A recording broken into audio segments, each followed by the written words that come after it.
Hey, I'm Savannah. I'm 25 years old. I am an ex-Republican and now Democrat. Hi, my name is Kat. I'm 27 years old and I am an ex-Democrat who now identifies as an independent with more conservative leanings.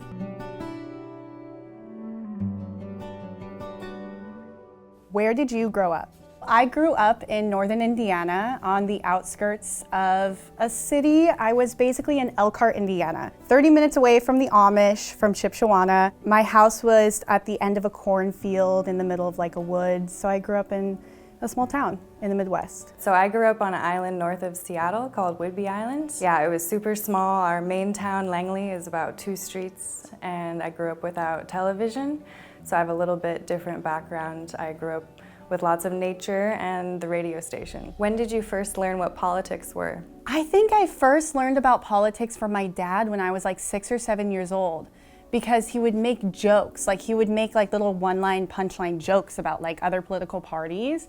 And I started learning like, oh, this will be funny, and like that side's bad and this side's good. Like my dad would never say it that plainly, but you could tell from reading between the lines. I actually remember being like maybe 8 years old and 9/11 had just happened.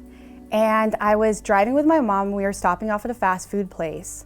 And we walk in and there was a news reporter there. And they were like, how do you feel about this? And I remember smiling because like my dad had made a joke about like Cuba. And I was like, yeah, I think it's good that the president is going to invade Iraq. I think he should do Cuba next. Because I thought it would be funny. And I had no idea, I was like 8 years old. And so of course they put my picture and that quote and the fact that I was 8 years old, like on the front page of our local newspaper. So when I was younger, I really enjoyed going up into my grandmother's attic and totally digging through all of her artifacts, her pins, buttons, travel items, all sorts of things. I noticed there was a lot of conservative buttons, paraphernalia, and it got me thinking, how could my loving, wonderful, like artistic grandmother, like, you know, be such a conservative supporter? But on an island half full of hippies, it feels like you would be absolutely alienated if you were conservative. It was that little inkling when I was younger that now has blossomed into what I know now, which is that there's something very different than what we've been told. What was your political affiliation growing up? My political affiliation growing up was completely right-wing conservative. I would say up until the age of 12, I had this strong, I felt like my identity was like Christian, homeschooled in Indiana. I remember slapping campaign stickers for the McCain-Palin election like all over my like notebooks and just like posting about it on Facebook. Everyone around me where I was growing up was right-leaning, whether that be hardcore conservative or Republican libertarian. That was the spectrum. So I was surrounded by Democrats. My family was not too active, so we're all kind of like in that middle zone where you think, you know, everyone's a Democrat, like that's the right thing to be, and we're fed all these, you know, things by the media about Republicans, so it feels not cool to be that way. What made you change your mind? I think it took a few years. I think that I changed my mind through teenage years into early adulthood. I think it really took growing up and seeing other parts of the world, maturing, getting out of my bubble, college, moving. But I think I remember what the biggest thing that took me out of my bubble, and it was more so like a moral standpoint, is that I started doing musical theater around age 12 or 13, and that started exposing me to a broader sense of the community. And I remember I had tons of friends who were gay, LGBTQIA. It must have been the first Obama election into the second election that people kept talking about marriage and civil rights with LGBT. And I remember that being such a hot topic, and people around me in the community were saying stuff like, well, you can have a union, but you can't have a marriage. And I was like, wait, even being like 16, I'm like, that is the definition of being prejudiced. The political landscape around that time with marriage equality and LGBT, with a lot of laws being passed from the other side to like suppress it, really pushed me into a different direction and a different path. In the first election that I got to be a part of as a voter, I really got to think about politics for the first time. So this was around the time when Facebook was starting to really take off, and I was seeing a lot of libertarian forums and different perspectives, and I wondered, am I an anarchist? Like, why do I feel like what's going on politically with the Democrats is not making enough change? Why do I feel like there's a discordance there? And so I started to explore more groups, and I discovered the Green Party, which was a little bit anarchist and a little bit pro-earth, and then a little bit of workers' rights, which is the main thing that I'm now supporting is the working class. The first time I got to vote, I voted for Jill Stein as a Green Party candidate when it was Mitt Romney versus Obama. And I got a lot of flack for it, like, why would you vote Green Party? Like, what is your vote gonna do? But I truly believe, and I still believe, that your vote needs to be a vote of conscience. What does your family think about your beliefs? My family definitely knows. I would say take those angsty teen years when I was 17 or 18, and then when I was like, I'm gonna break free from Amish town.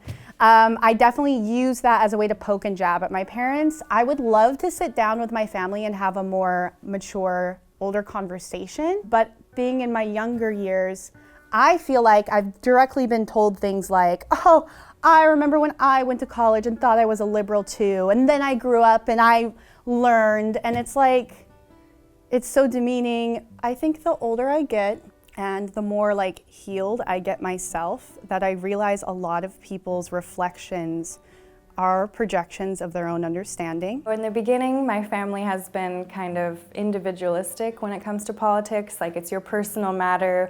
We don't really want to talk about it too much because it does get a little heated. I think even on Facebook, when I would make a lot of political posts, I would have family members who I love very dearly reach out to me and say, are you sure you want to talk about this? And that's when I'm like, oh, should I even be treading on people's toes? Do I want to make my family feel like maybe I don't agree with them? But yeah, over time the shift has been from me being able to express how I feel to how something will benefit all of us. And so I think that's helped the conversation, is how I bring it about as well. I'm trying not to be so divisive. I'm not so pointed.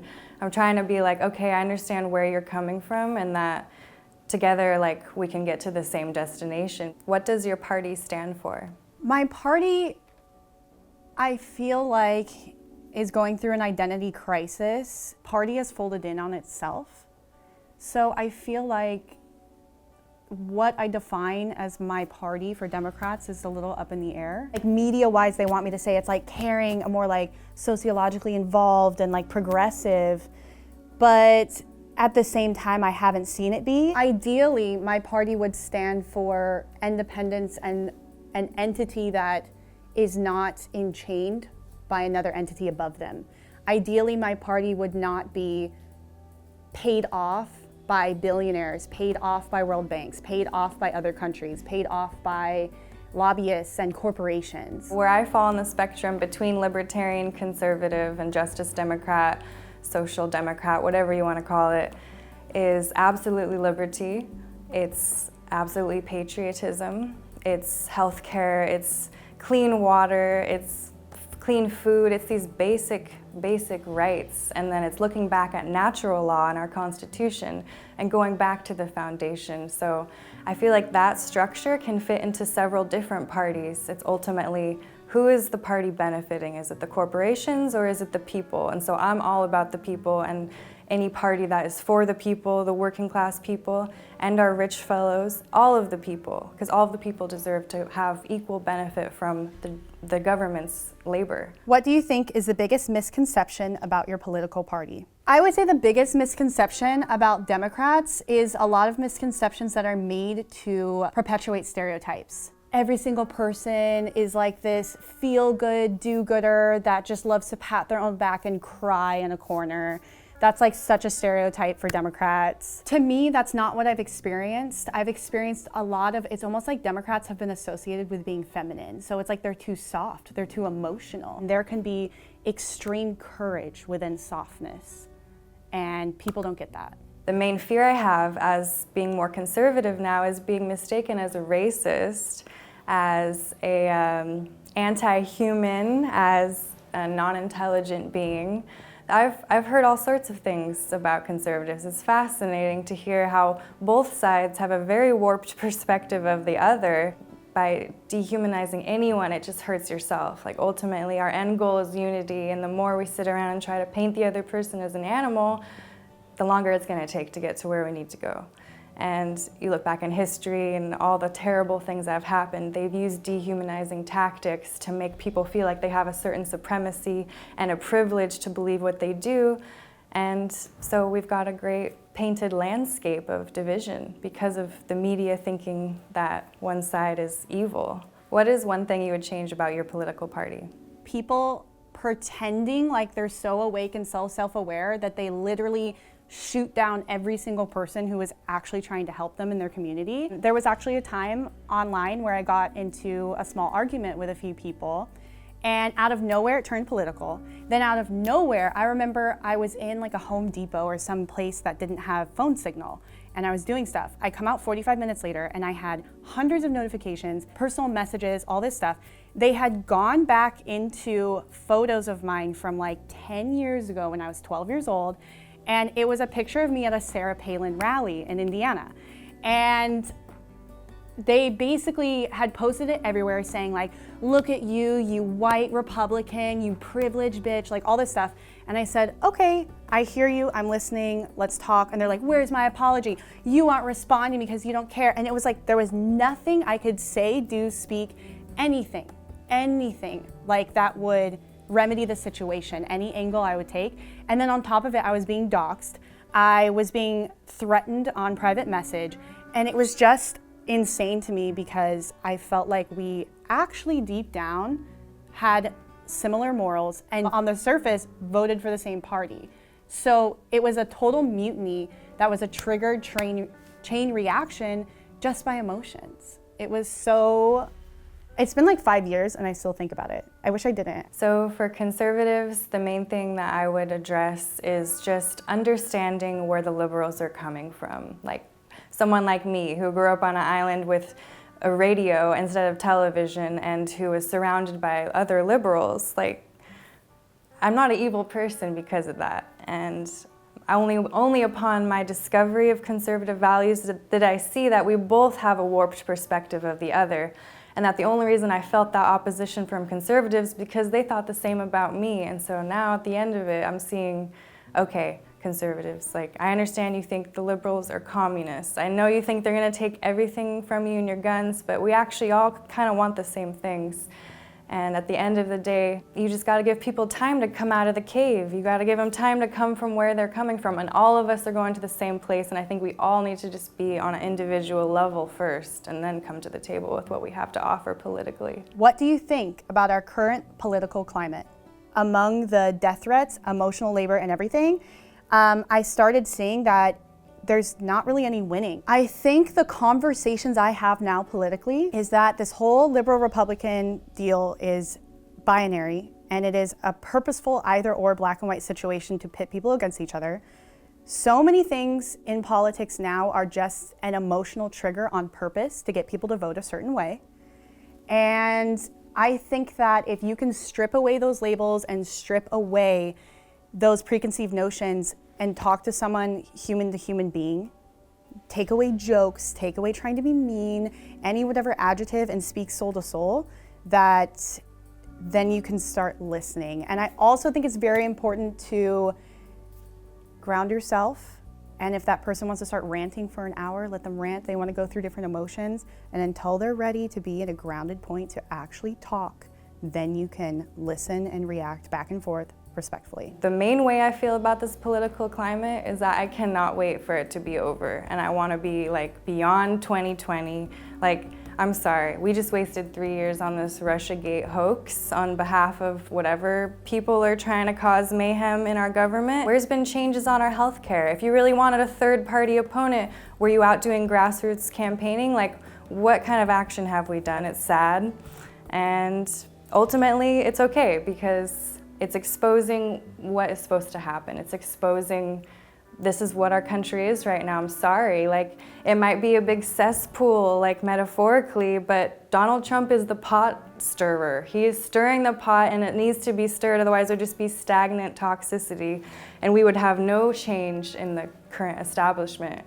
And so whether you like Donald Trump or not, he is causing there to be a reaction, and we need to address the situation that we really have a dilemma with, which is corruption, and I think that's something we can all agree on. What do you think about people who believe differently than you? I've been on both sides of the coin. I've literally lived in Amish country, Christian school, homeschooled, and I literally have gone to like socialist like underground meetings underneath like coffee shops planning protests. There are so many beliefs out there, and it is so ignorant to think that you know, because you don't know what you don't even know. And the older I get, the more I realize I don't even know myself. There's so much out there. There's just no way you know everything to a T. There's just no way. I love people that think differently than me in every single way. I love every single part of every person that thinks differently than me, and I ask myself, where do I stand and what do I have to learn from this person? Because ultimately, at the end of the day, we all came from such different backgrounds. To think that we would think the same is maniacal. It's insane. My biggest struggle has been